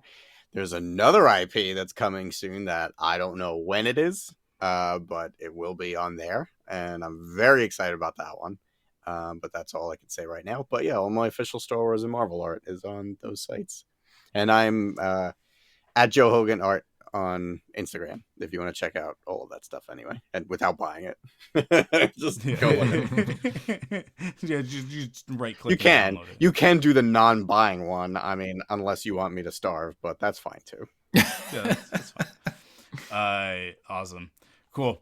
Go do that, and follow me on all these sorts of things, and support us on Patreon, and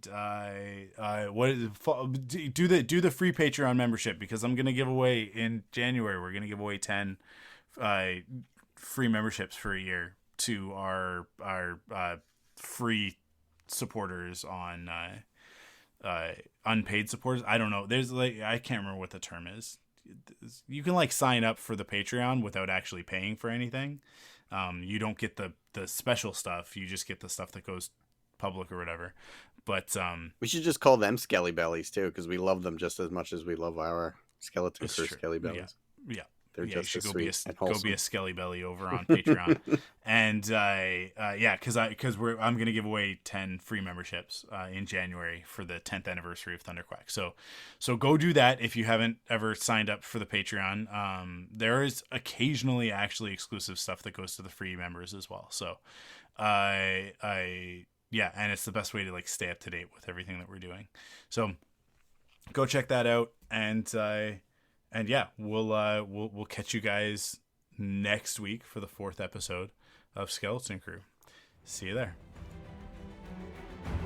Follow Force Perspectives on Twitter, Instagram, and Facebook at ForcePOV. And join us on Discord at thunderquack.com/Discord.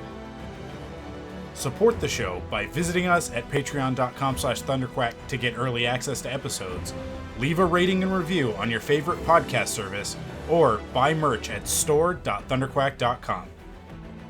Force Perspectives is a part of the ThunderQuack Podcast Network.